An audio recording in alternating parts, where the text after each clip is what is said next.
My first vehicle, the first car that I bought, was a little Ford Ranger. It's kind of like the fulfillment of a male adolescent fantasy of getting a four-wheel drive pickup truck. I was so excited. It was my last year in seminary, and early in the semester, I went with a friend off-roading in some of the logging roads up north of Mission. It was great fun. Got to switch it into four-wheel drive and kind of explore. And a little steeper up at the top, and so I shifted into four-wheel low for the first time, the low four-wheel drive. And it's a stick shift, and so there's a little bit of a trick to it, and it was unfamiliar to me. And so on the way down, I couldn't get it back out of four-wheel low. Kind of stuck in it, and you can't go faster than 40 kilometers an hour. You can't drive on dry pavement, and so I was looking through the manual, trying to figure out how do I shift back into high gear. Well, I couldn't figure it out. This was the days before YouTube, so I couldn't look online for some help. So I had to call roadside assistance. And this guy shows up in a big F-350, twice the size of my pickup truck, comes, sauntering over to me and says, what's the problem? And I explained it to him. And initially I was quite relieved. He said, I've seen this before. And then he said, my girlfriend does this all the time.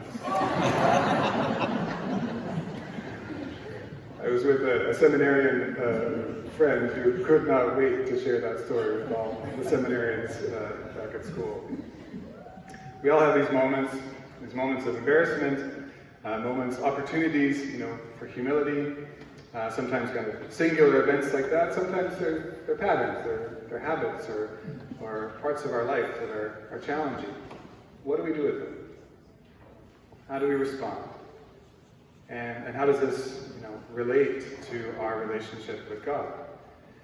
We have a very powerful story in our first reading. Naaman the Syrian. We hear the conclusion of the story in the first reading. But Naaman was a very powerful Syrian general. He was a wealthy and powerful man in the ancient world, an enemy at times of Israel. And he developed leprosy.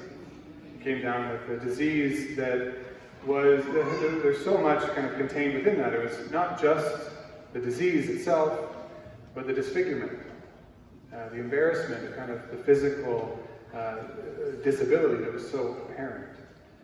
In the ancient world also there was a kind of exclusion. The lepers were often excluded from society, pushed to the outskirts. And for Naaman, he's this proud, powerful man facing a disease that he cannot control, cannot change. And he has a choice. How is he going to respond to this? There's a slave girl, the lowest class, the slave girl from Israel in his court, who says, there is a wise man, a prophet, Elisha, in Israel. He may be able to help you.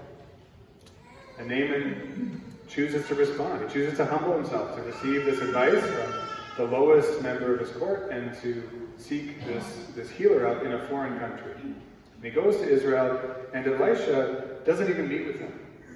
He just sends word to go bathe in the Jordan River. And again, Naaman has this moment. You can see his pride come up. He says, did I come to Israel to bathe in this muddy stream? There are far more beautiful streams in my home country of Syria. But he chooses the path of humility. He follows the advice, and as we hear in our reading today, he is cured. But that's not the end of the story. In response, Naaman wants to make an act of thanksgiving. He wants to give a gift to Elisha. And Elisha refuses. And so he does this kind of strange thing to our ears. He asks for 2 wagon loads of soil, of dirt, from Israel to take back with him. And he says, so that he may worship the one true God. In the ancient world, gods were very connected with their nation and with the land itself. And so this was for him kind of an act of worship, that he's discovered the one true God, and he wishes to worship this God when he goes back home. So powerful. There's so many elements to this story that are very rich, but just that arc of kind of the spiritual journey of being confronted with something difficult, something embarrassing, something humbling. And the choice, how do we respond? The path of humility, the path of acknowledging this is where I am and perhaps I need help, perhaps I need to listen to someone that I'd rather not. And that movement that then leads to gratitude, to thanksgiving. And again, it doesn't stop there. It moves into worship, into a right relationship with God.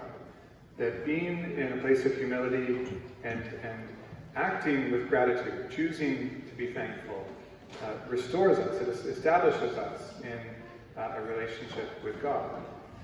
This is a fundamental kind of part of the spiritual life and a challenging one. Because we all have these embarrassing moments. And not just moments, but parts of our lives that we'd rather not be seen. Or we wish they could change. We wish they were different. We don't care to have others see that part of me. And this is the virtue of humility. To be honest. To just be real. This is where I'm at. This is who I am. Humility is not sort of like, sometimes we mistakenly think of it as kind of being pushed down or like kind of groveling and always placing ourselves as less than the other. Humility is truth. It's who I am and being willing to acknowledge that. You know, we have so many Zoom meetings these days, and recently I was in a Zoom meeting that was not particularly captivating, and I was working on some other projects while pretending to pay attention, and afterwards a colleague mentioned this. He says, you were working on something else during that meeting, weren't you? And my immediate reaction, just so spontaneous, like, no, I wasn't. Of course I was. It was the most productive hour of my day. But just this, this embarrassment, this wanting to kind of preserve whatever, our image, how I'm seen, how others perceive me, this invitation in humility to just be true, to be honest, to be real. Recently, I had the opportunity to visit a good friend, a priest friend, Father John Horgan. Some of you may know he's been diagnosed with cancer, and he's kind of approaching his final moments. And it was a beautiful visit with him in the hospital last week. And he was reflecting on his experience of receiving this diagnosis and the subsequent kind of changes in his life. And he talked about this process of being humbled. And he's a very intelligent man, a very gifted speaker, and he was very good at preaching homilies, sometimes very long homilies, but they're always entertaining and informative. And now he can do none of that. Now he can't even celebrate Mass. And he was talking about that experience of sort of having the carpet pulled out from underneath him and being forced into this place of humility. And he was reflecting just with gratitude on all that he'd been given, all that he'd been able to do in his life, and the gratitude for all the blessings that Jesus had bestowed upon him. And that in that place of gratitude, he was called to a different kind of ministry, a different kind of worship. He's not able to celebrate Mass, but he talked about his hospital bed ministry, where he just would be there, be as he is, and try and meet those he encounters with love. To just respond to those healthcare workers, visitors, and just be kind of a loving presence as best as he's able in his current circumstances. I was very moved by that visit, very moved by his example, and got me reflecting on these virtues of humility, of gratitude, and of being in right relationship with God and with one another. As we celebrate Thanksgiving with our families, our friends, this weekend, it's a great invitation to gratitude and to humility, to acknowledge that all that we have, and we are so blessed in so many ways. Of course we have challenges and we have difficulties. No one's life is exempt from these things that we face. But in the midst of them, we have so much to be grateful for. Our family, our friends, our career, our wealth, our power, our health, all is pure gift. And to stand with humility and just say, this is where I am. Lord, thank you for blessing me. And to respond with love to the Lord and with love to one another.